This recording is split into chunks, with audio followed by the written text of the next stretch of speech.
My question to you today is that what if there is a blessing and a gift in all of your experiences, even the really hard parts?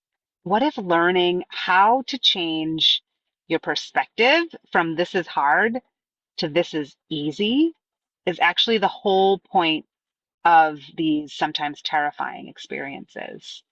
Like, what if all the tears, all the fears, everything that felt like a hardship, they were all meant to help shape you into the compassionate, caring, supportive human being that you are and you continue to become today?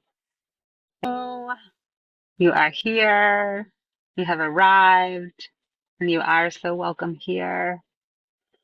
I am Osha Rose, and this is the Superbloom Podcast. This is season 2, and I think this might be how we kick it off in the car with my child sleeping in the back because this is where I'm at right now in my life. I started the podcast in 2021 when my daughter was not even 1 years old yet, and so I currently live on the east coast of the United States on a man-made island, and we left, but now we're back, and this is actually the oldest fishing port in the country. For those of you that are new to the podcast and to where I'm at now, I'm a health and wellness guide. I teach about the scientific and the spiritual ways that we can all approach living, and I call it soulful living. My question to you today is that what if there is a blessing and a gift in all of your experiences, even the really hard parts?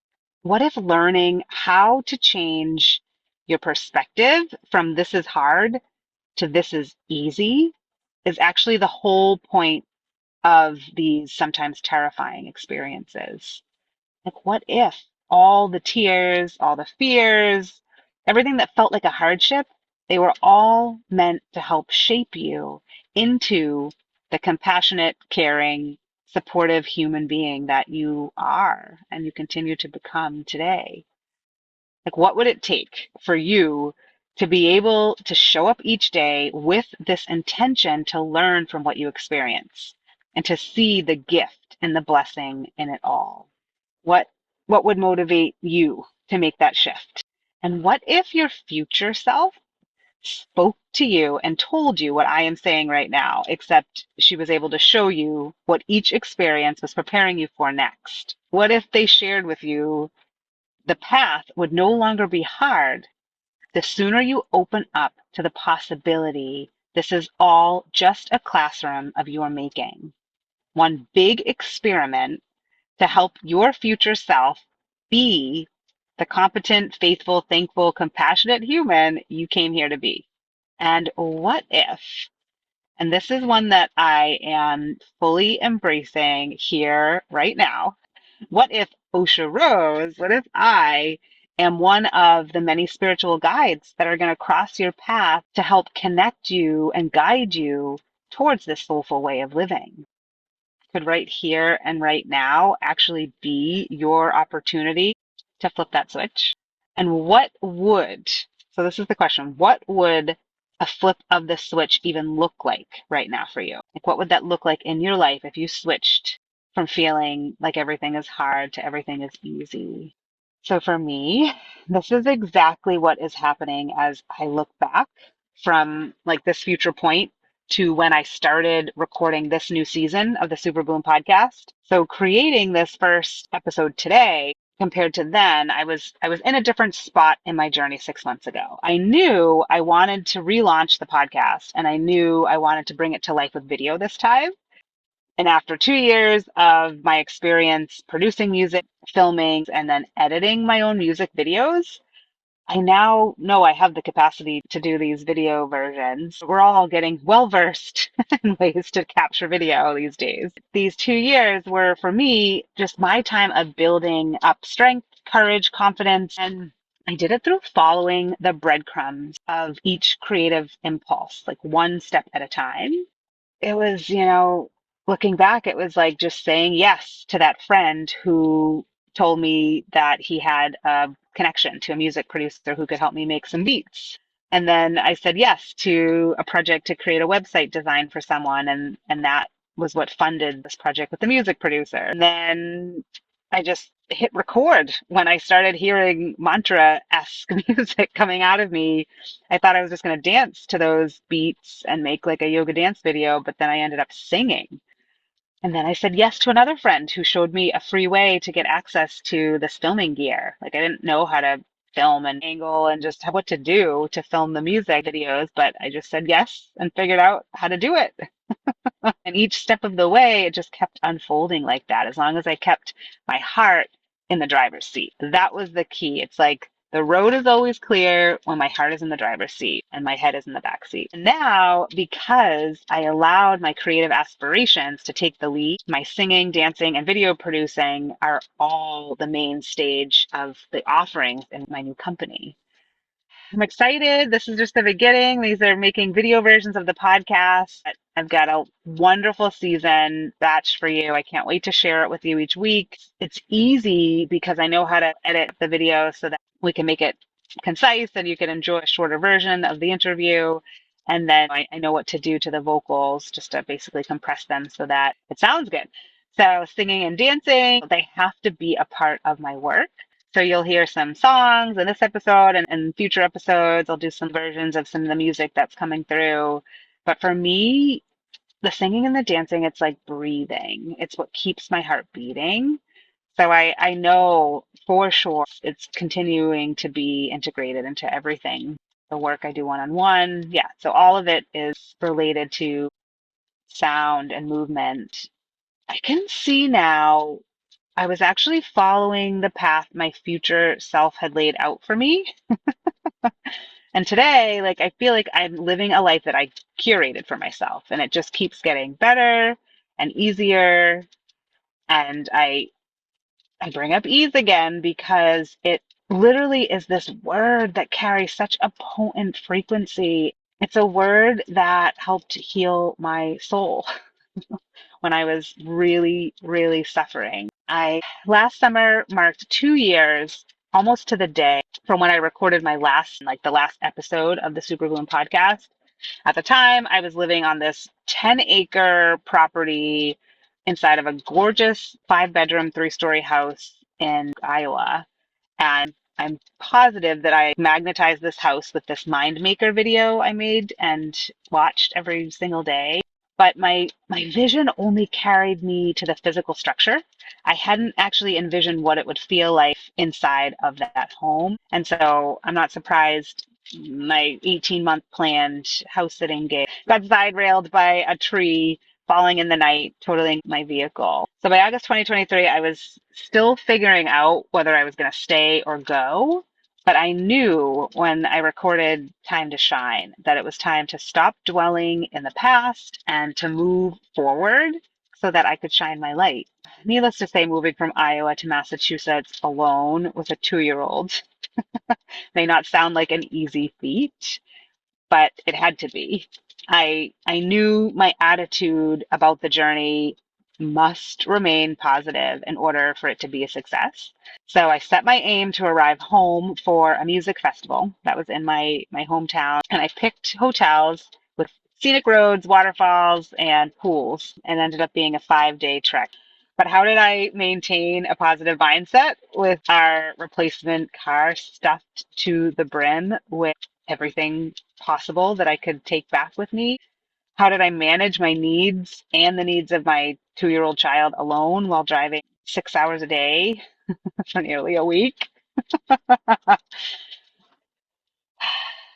I'd say it all boiled down to my mindset, the way I ended each day and the way I started each day, what I said to myself, what I did for my body. Like that to me was how I was able to keep the anxiety and the stress where it needs to be to keep you safe, being alone, but not where it takes over and you can't stay focused. Like I wanted to be able to stay awake, aware, and really just enjoy the experience. See if there was a way for the two of us to just have a fun little adventure together, even though our journey was basically just driving, swimming in the pool, and then just sleeping and driving again. So the way it would work is once we arrived at the hotel, I'd carry in our most valuable items. I'd get us checked in, and then we'd maybe have a little dance party in the room, and then we'd go to the pool and I'd order us some food, and then we'd come back to our room, I'd read a story, and we'd go to bed. Sometimes at night I'd read or write in my journal, but I would definitely write in my journal in the morning any fears that were coming up, anything that I overcame the night before on the drive. Like we had some, I don't know, just some weird energy when we were first going through Illinois and Ohio. I was just working through what was coming up and just getting myself back to a place where I was confident and calm and knew that I could do this. I would wake up and I would imagine us arriving at the next hotel at sunset with the rainbow in the sky. And so a full night's rest was also a priority to ensure that my nervous system would be in balance. And when I would rise, I'd start with a meditation before we would get in the car and on the road. Sometimes it would be the meditation would just be me dancing and like stretching, but just quietly or with some soothing music. Other times it might be a seated meditation, like a quiet, no music, or I would just be laying in bed or lay on the floor. But each day I did something to quietly start my day, to do it in a peaceful way. And I put that intention of being present and in gratitude for this new day, for this adventure to be the forefront of my intention and energy. I didn't have these words at the time, but I knew and trusted that each day would support me and my daughter and our highest good. But the most vital part of your day is the start. So for you, what do you do when you rise? What do you say to yourself? How do you care for your body and mind to set it on the course of creation before letting the outside world in? It took the following 2 years for me to get my footings in a new land back home. And as I ebbed and flowed with my confidence in the universe, God, source, to provide for me in every way. So, what I mean by that is I thought I had to push to get a new job and force this way of living with my daughter where I go to work, she goes to daycare, and that's just how it has to be. There's people in my head talking right now when I say that, and it didn't feel right, but it felt like the only choice I had. I just kept telling myself, that's all I can do. That's my only choice. I'm a single mother. There were all these things that was stressing me out and didn't feel like the path for me. But when I realized that if I just let go, all I have to do, literally the easiest thing I could do was just hand over the reins. But I kept struggling with letting go. It was like, this is how it has to be. There's no other way. I got to get a full-time job. Maybe I can get one from home, but even that, I'm still going to need somebody to help me with my daughter. But that just didn't feel right. So at one point I realized the easiest thing I can do is just hand over the reins instead of struggling to let go. Just let go. Know that what feels right is going to guide me. But I kept stressing out. I was like, what if I don't move the needle forward in my company by this date or that season? Or how will I be able to buy a house or travel? How can I build up enough money to even have a business? There were all these things that I was resisting what is with in my head about money and just the best way to move forward with work. But what I realized, trusting that I don't have to push myself to create a better life, like that to me is what my future self was teaching me. The letting go, the trusting, and just rising in a way, setting the intention in the way, and just trusting, kind of stepping aside, but planting the seeds, knowing what you want, following the breadcrumbs, taking the action, but not feeling like I need to take the reins. I already know and trust that I am being steered and guided exactly where my heart is asking me to go. And I started to build up. There was one part-time job and then another part-time job, and they were both local, and I could bring my daughter with me. I started making connections. I started building back up my confidence because after getting laid off, I don't know, for me, it just kind of, I forgot what I was capable of. I hadn't been working in that environment for about a year at that point, and even though I had 20 years in corporate marketing, I just kind of forgot what I was capable of. And so all of that energy came back, even though it wasn't, full-time work, it was enough work to keep the funds flowing to pay for what I needed at the time. But there was a time in the summer of 2025 where I just kind of lost touch with the routine of waking up, setting the intention, giving myself time to meditate, giving myself time to move my body, and actually sleep became something that I longed for. I wasn't giving myself enough sleep, and exercise wasn't even like in the mix for days at a time. Meditation, that felt like a foreign concept to me at that time too. Everything just kind of fell at the wayside, even though I knew what to do. And I let my aims to create something tangible with my company take me out of my healthier routines. And I acted like sleep was not a vital part of my existence. And I pretended that coffee and matcha weren't something my body had told me months before no longer serve me. And I brought on hypertension into my body. And with a combination of a poor diet, the things that I was eating were not whole foods, they were not what my body was asking for. And I had a lack of sleep. Between all of that, it just my body was telling me and begging me to get back to what was healthy in my lifestyle. And there's more to the story of what and why and when this was all happening in my life. And you'll see in the episodes ahead, when I felt ill in my body, it was actually when I stepped back into the flow of life that the people, places, and experiences actually appeared to help me heal. So I'm still, we're all still in the healing process. We ebb and flow with life and the energy around us. But I can tell you that starting this podcast wasn't a coincidence to what my health and my body were calling and the people my body was calling in at the time. And it wasn't those people, like it wasn't the outside resources that did it that have helped me progress and find the path back to health, but it's my ability. It's my ability to reactivate these innate systems that are in my body. And it was my choice to reconnect with my intuitive guidance system that helped me, begin making choices that were leading me back to health. So that was something really important in these episodes to come. And yeah, I don't think it was a coincidence that I decided to bring these guests on. Guests who were tapped into their divine connection to flow, ease, grace, albeit a constant lesson. We're all in this experience together to learn. So we're all still on the healing and the learning path. But no, absolutely not. Do not believe in coincidence. I believe in God. I believe in source, a loving universe that only wants what is good for me. I believe there's a divine energy that is here to help guide me back to wholeness anytime and every time I feel separate from it. So I am here today to remind you that there are always two angles to be working. You have the mind and you have the body.